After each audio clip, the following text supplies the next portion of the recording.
Motivation story सुनने से पहले पुरानी यादें मोटिवेशन चैनल को सब्सक्राइब करें और बेल आइकन को दबाकर ऑल पे क्लिक करें ऐसी ही स्टोरी के लिए। एक बार एक व्यक्ति अपने काम से लौटकर घर आया और साथ में पनीर लाया और अपनी पत्नी को कहा कि आज मेरे लिए बढ़िया पनीर की सब्जी बनाना, क्योंकि आज मैंने बहुत काम किया है और मुझे बहुत ज्यादा भूख लगी है और मुझे बहुत अच्छा खाना है। उसकी पत्नी कमरे से बाहर आई और पनीर लिया और कहा कि बिल्कुल आप हाथ पैर धोकर तैयार हो जाइए, मैं आपके लिए बहुत ही स्वादिष्ट सा खाना बनाती हूँ। वो व्यक्ति फ्रेश हो गया और टीवी देखने लगा और इंतजार करने लगा सब्जी के बनने का, ताकि वो उसे खा सके। किचन से बहुत अच्छी खुशबू आ रही थी। वो व्यक्ति बस सोच रहा था कि जल्दी से खाना बन जाए ताकि मैं अपनी भूख को मिटा सकूं। लगभग 1 घंटे के बाद खाना बनकर तैयार हो गया। स्वादिष्ट सा भोजन अब खाना लगने ही वाला था कि उस व्यक्ति ने अपनी पत्नी से पूछा कि खाने में नींबू है कि नहीं, क्योंकि मुझे पनीर की सब्जी में नींबू डालकर खाना है। लेकिन पत्नी ने कहा कि नींबू तो खत्म हो गए, आपसे कहा था लेकिन आप भूल गए। व्यक्ति ने अपनी पत्नी से कहा कि रुको रुको, अभी खाना मत लगाओ, क्योंकि नींबू के बिना खाने में बिल्कुल मजा नहीं आएगा। तो मैं अभी गया और अभी नींबू लेकर आया। वो व्यक्ति वापस से कपड़े पहनकर तैयार हुआ और नींबू की पास वाली दुकान पर गया। जब वहां पर देखा तो नींबू नहीं थे। उसका दिमाग क्रोध से भर गया। उसने सोचा कि यार, उसके पास नींबू नहीं है, चलो थोड़ी आगे वाली दुकान पर जाता हूँ, शायद वहाँ नींबू मिल जाएगा। वो थोड़ा और आगे गया, लेकिन वहाँ पर भी नींबू नहीं मिले। अब उसने सोचा दूर की सब्जी मंडी चला जाता हूँ, वहाँ से नींबू लेकर आऊंगा, क्योंकि नींबू के बिना सब्जी में मजा नहीं आएगा। करीबन आधे घंटे के बाद वो करीब के सब्जी मंडी में पहुंचा। वहां पर उसे नींबू मिल गया और वो बहुत खुश हुआ कि चलो नींबू मिल गया और अब मैं घर में जाऊंगा और सब्जी में नींबू डालकर अच्छे से सब्जी खाऊंगा। अब वह खुशी खुशी नींबू लेकर घर आया और अपनी पत्नी से कहा कि जल्दी से सब्जी गरम कर दो, रोटी गरम कर दो और नींबू काटो ताकि मैं अच्छे से खाना खा सकूं।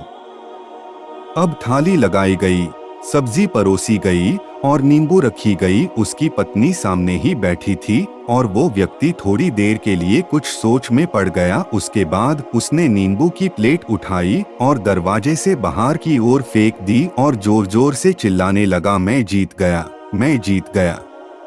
पत्नी ये देखकर घबरा गई कि कहीं ये पागल तो नहीं हो गए, इन्होंने सारे के सारे नींबू दरवाजे से बाहर की ओर क्यों फेंक दिया। उस पत्नी ने उस व्यक्ति पर चिल्लाया और कहा कि आप पागल हो गए हैं, अभी तो इतनी देर तक नींबू के बारे में पूछ रहे थे और अभी जब नींबू घर पर ले आए और खाने बैठ गए तो आपने इन नींबुओं को दरवाजे से बाहर फेंक दिया और अब चिल्ला रहे हो कि मैं जीत गया, मैं जीत गया। पत्नी पूछी, आप किस चीज में जीत गए, हुआ क्या? अब व्यक्ति खुशी खुशी बैठ गया और अपनी पत्नी से कहा, आप भी बैठो, इत्मीनान रखो, बताता हूँ कि क्या हुआ। आज सुबह से ही मेरी जीत मुझे अपने बस में करने की कोशिश कर रही थी। जब मैंने बहुत काम कर लिया तब मुझे बहुत तेज भूख लगी। जब मैं घर पर आया तो तुमने बहुत ही स्वादिष्ट सब्जी बनाई, उसकी खुशबू मेरी नाक में गई। फिर मेरी जीभ ने कहा कि इसे अब नींबू चाहिए। मैं पास वाली दुकान पर गया, लेकिन वहाँ नींबू नहीं मिले। थोड़ी और दूर गया, वहाँ पर भी नहीं मिले। तो मुझे उसने और दूर लेकर गई। मैं उसके वश में आ गया और जैसी ही वह कहती रही वैसा मैं करता गया। अब मैं वैसा ही करता गया जैसा वो मुझसे करवाती गई, लेकिन अंत में मैंने विजय प्राप्त कर ली। मैंने उसे उठाकर बाहर फेंक दिया और कह दिया कि तुम्हारा मुझ पर कंट्रोल नहीं है, बल्कि मेरा तुम पर कंट्रोल है और मैं जीत गया। क्या आपको समझ में आया कि कैसे अपने इच्छाओं पर विजय प्राप्त करें?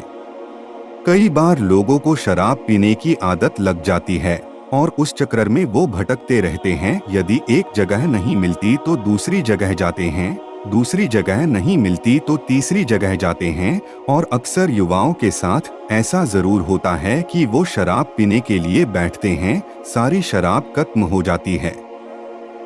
उसके बाद एक ना एक व्यक्ति जरूर कहता है कि यार और चाहिए के चक्कर में शराब ढूंढने के लिए निकलते हैं। देर रात हो जाती है, वो भटकते रहते हैं। एक जगह नहीं मिलती तो दूसरी जगह जाते हैं, दूसरी जगह नहीं मिलती तो तीसरी जगह जाते हैं और अपने समय, पैसे और अपने आप को बर्बाद करते रहते हैं।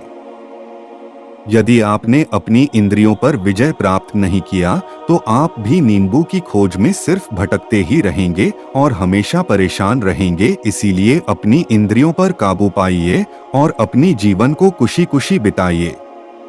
आशा करता हूँ कि इस स्टोरी के माध्यम से आपको कुछ न कुछ सीख जरूर मिली होगी। अगर मिली हो तो अपने दोस्तों के साथ ज्यादा से ज्यादा शेयर जरूर करें। ऐसे ही मोटिवेशनल स्टोरी सुनने के लिए हमारी चैनल पुरानी यादें को सब्सक्राइब करें